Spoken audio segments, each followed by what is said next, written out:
नमस्कार दोस्तों, स्वागत है आप सबका स्वास्थ्य मेव जयते में। जैसे हर सैटरडे संडे स्वास्थ्य मेव जयते में डॉक्टर्स हमारे साथ आते हैं इस पेज में, आकांक्षा डिजायर फॉर वेलनेस, और बहुत सारी अवेयरनेस और बहुत सारी ऐसी ऐसी चीजों के बारे में हमें बताते हैं जो शायद हमें जिसके बारे में जानकारी नहीं हो। And today I would like to introduce you all to Dr. Ashish Joshi. Welcome, Dr. Ashish Joshi. Welcome to Akanksha Desire for Wellness and welcome to Swasthya Mein Jayate. To introduce Dr. Joshi, Dr. Ashish Joshi is MD, DM, Gold Medalist, Director and Consultant Medical Oncologist, Mumbai OncoCare Center. Dr. Ashish is also Consultant Medical Oncologist at Nanavati Super Speciality Hospital and HCG Hospital, Mumbai. Today, Dr. Ashish will be discussing on the topic that is cancers in women in developing nations. So it's a very, an excellent topic to discuss, and people will come to know a lot about it through Dr. Ashish. So to begin with, Dr. Ashish, my first question will be like, which are the common cancers found in Indian females, and can you give us a few, top of the mind estimates? Yeah. Good evening at the outset. Thank you so much, Bhavni, for getting me on board. It's indeed a pleasure interacting with you all and the audience here. Good evening, everyone. I think this is a very relevant topic, considering the fact that what actually appeals as far as the cancer in women is concerned is the preventability of the cancer. They are highly preventable cancers as such if picked up early and can be cured. And that is something wherein as a developing country we lack, and hence public education and patient education is very, very important. So coming back to the specific of the question that you asked me, currently the ICMR just published its 2017-18 review of cancer registry, and we are actually celebrating 40th year of cancer registry in India. And the figures are quite interesting. If for an average woman who does not have any history of any specific cancers in the family or any specific high risk features, then the probability of she developing cancer is upward of 9.72%, which is quite staggering, and these figures are considerably higher than what they were before. So part of it obviously could be attributed to the data collection and the other biases, but these figures are quite concerning, that 9 out of 100 women would eventually develop some type of cancers during their lifetime upwards of the age of 75. So that's an important concerning fact. And the most important cancers obviously have been, the top of the line is been the breast cancer. The second one, very surprisingly, is the lip oral cancers as well. They are pretty common, though not a preserve of urban Indian population, but quite common in rural India and northeastern community. And the third important one is cervical cancer. The fourth one is lung cancer, and the fifth one is the stomach cancers. So these are the top 5 ones. So to reiterate for our audience, the commonest of course is the breast cancer, then comes the lip and oral cancers, third one are the cervical cancers, that is the cervix is the lower part of the uterus, the fourth one are the lung cancers, and the fifth are the stomach cancers. So these are the hierarchy in which these cancers do arise in Indian women. This is, we are talking about the Indian statistics. And there has been some change. Couple of decades back, cervical cancer, which was the commonest one, and it was actually the top of the line, but the breast cancer has superseded it, and it's the first one now in urban as well as rural Indian population. Okay. So is there any difference in terms of site of cancers and pattern of diagnosis in Indian women as compared to global scenario? Yeah. So if you can see, now the trend is towards we getting more and more urbanized and westernized, so as to say that the pattern of cancers are also very, very similar to what's happening in the western or the developed population as what we talk.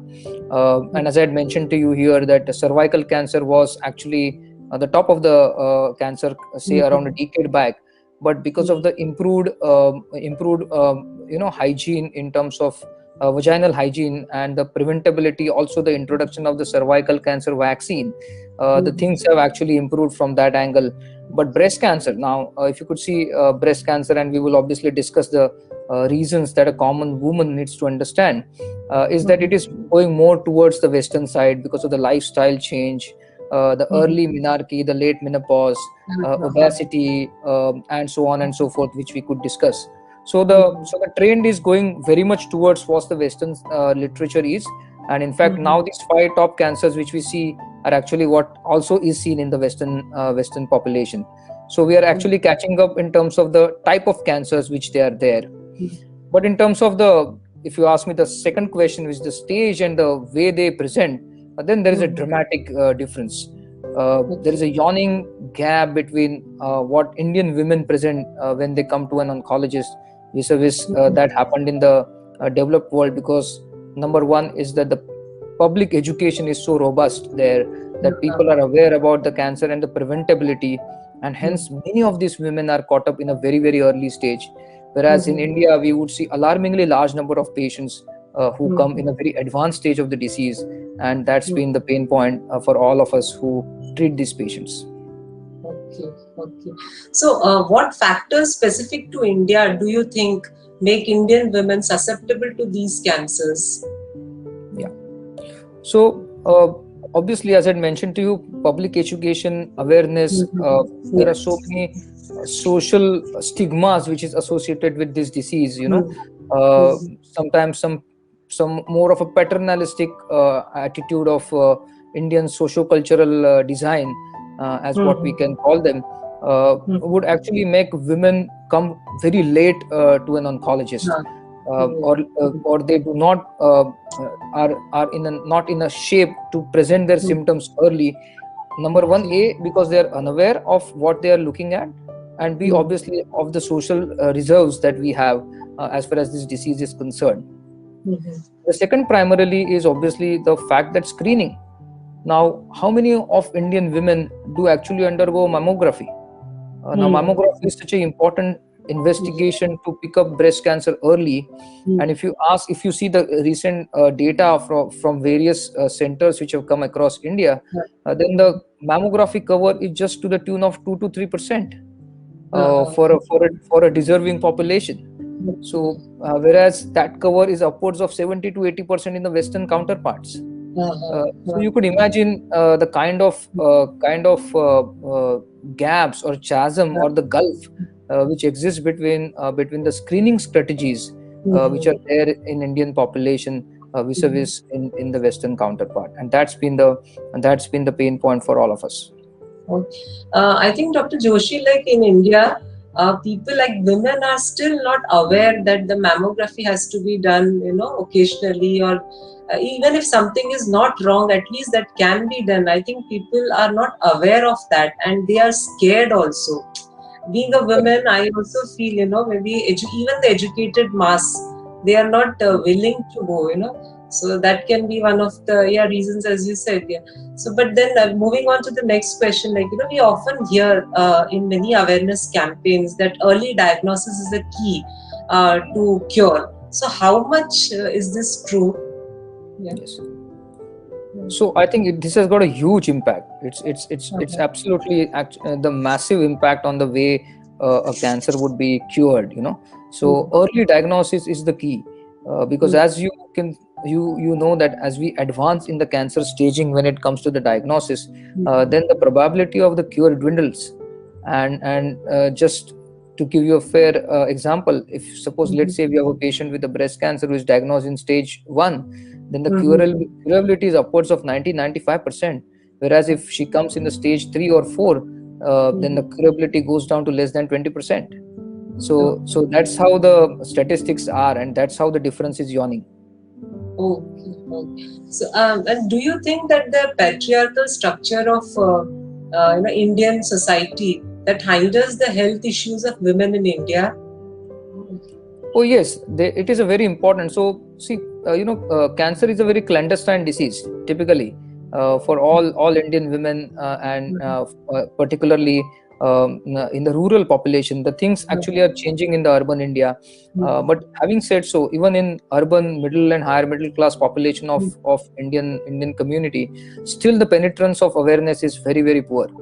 And as you very rightly said, the paternalistic attitude and the social dogma which is associated with this disease can be a big barrier in women coming up very early, talking vocally about this disease, and not getting uncluttered opinions as far as the diagnosis of an early stage of cancer treatment is concerned.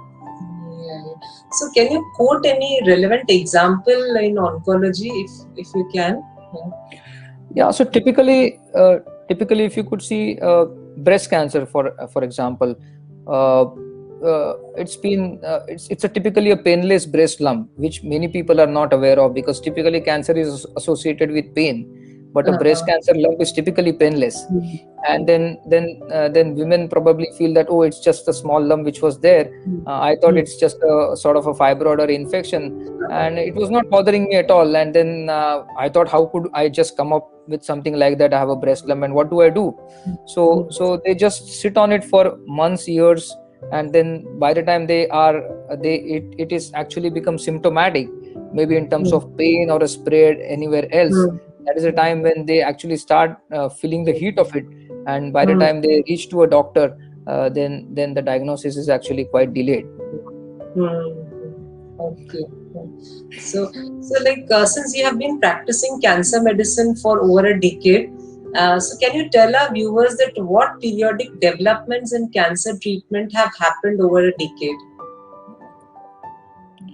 So actually, cancer medicine is one medicine which has actually seen a sea change over a period of decades. And as we speak today, probably what I would be practicing, say, next fortnight or a month would be quite different than what I was practicing a week or 15 days back.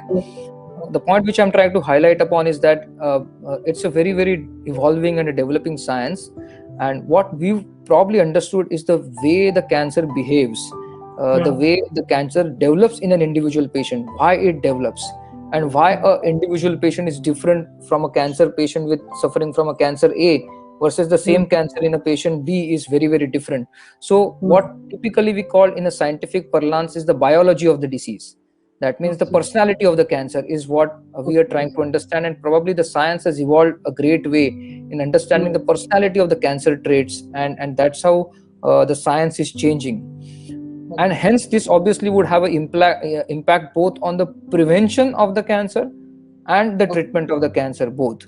So on the both sides, the paradigms are changing.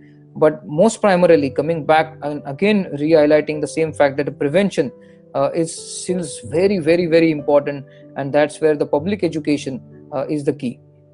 Okay. So what according to you is landmark development which has created unprecedented benefit to women suffering with cancer? So, let me just go a little into the deeper scientific jargons. So there is a type of a breast cancer which overexpress a protein called as HER2/neu. Okay. So for a common audience, a breast cancer, certain women with breast cancer actually have a very aggressive tumor compared with those women who have a breast cancer but which is less aggressive. Now, we have an ability to discriminate these two now, because we have a test which could possibly tell us, or rather fathom, which one of this is the aggressive tumor and which is the less aggressive tumor. And this HER2/neu protein, which is overexpressed in certain women with breast cancer, who end up developing a very aggressive nature of the disease. That means they have a very high stage at the diagnosis, or they metastasize, or they spread very faster. Now we have got a drug to counter that. And if we possibly can use that drug for those women who have those risk factors, then you are achieving the cure upwards of 90%. And that's how, again, understanding the personality of the cancer and targeting it would make a huge difference. So we have a drug called as trastuzumab, which is used for certain women with breast cancer, and what we've seen that the impact is so deep and punchy that we have had excellent response rates and a very high curability for certain women with breast cancer, especially those which overexpress this protein. So just to give you an example, similarly, we have got newer and newer modalities of cancer treatment which are coming up, beating the common dogma of chemotherapy. As you would know that this is one word which all women fear, because they have it's a typical stigma, taboo associated with this particular type of therapy. But we also have now so many targeted drugs, which I have mentioned before, that we could identify what is the problem in an individual tumor and target it in a specific way, so that you have the drugs which do not have the typical side effects of a chemotherapy drug, and we still can control / cure cancers. So that's where the cancer treatment is evolving.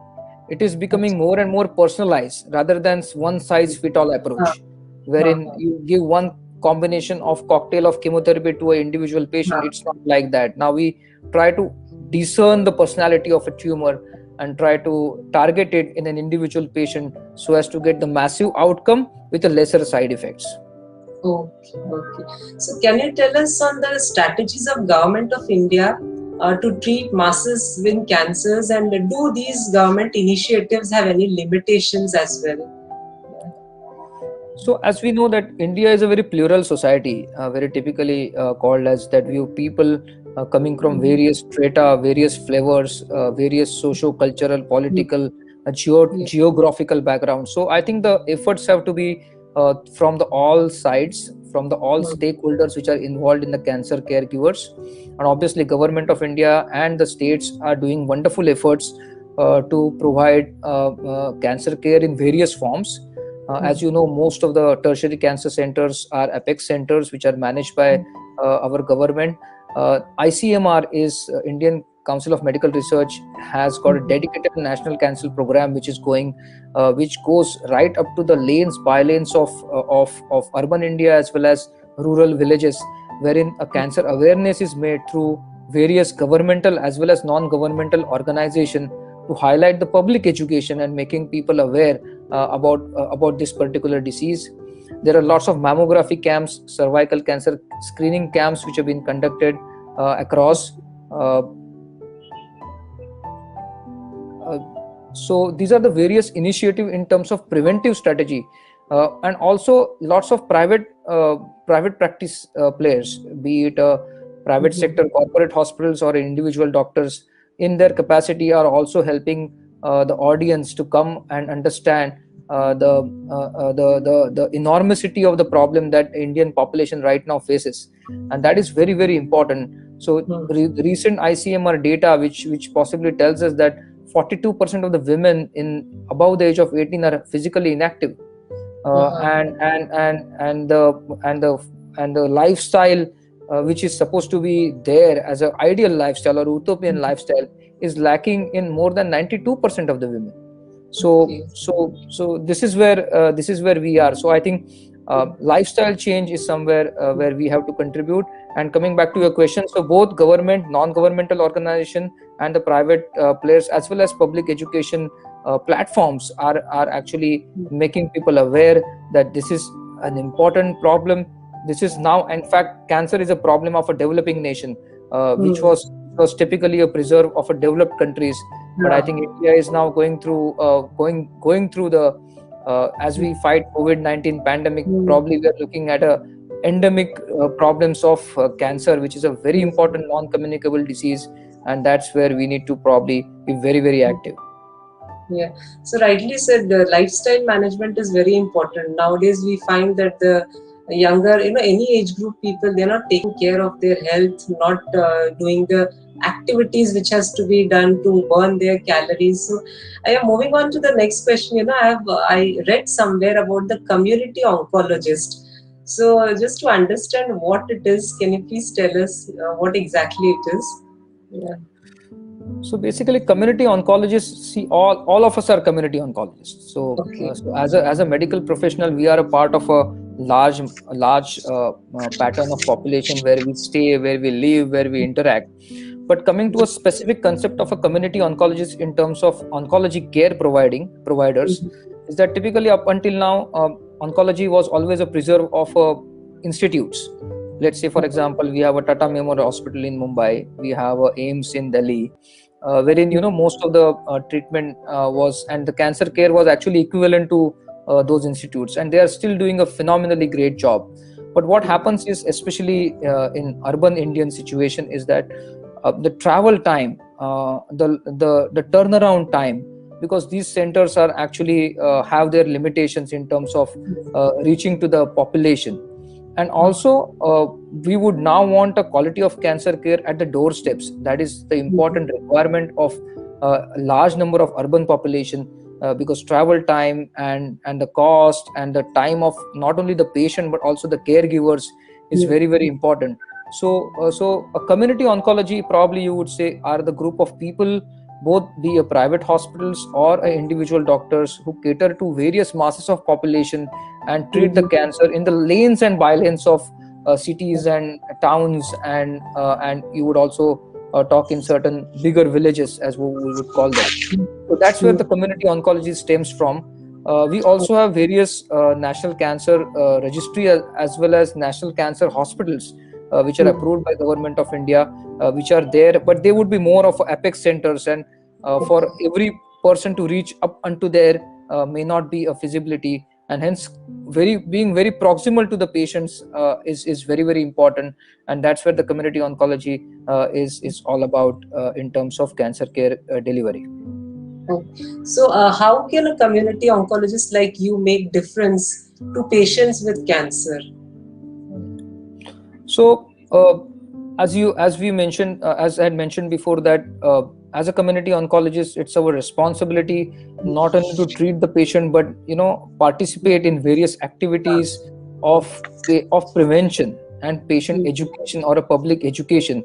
And hence through the ambit of various organizations, through our associations with various governmental as well as non-governmental associations, through the social media platforms like the one which you have here, we do our bit to educate the masses about the importance of this disease, especially in women, the preventability of this cancer, and also doing interventions to make a change in the way a particular outcome would matter, especially in the urban population, as what we talk about.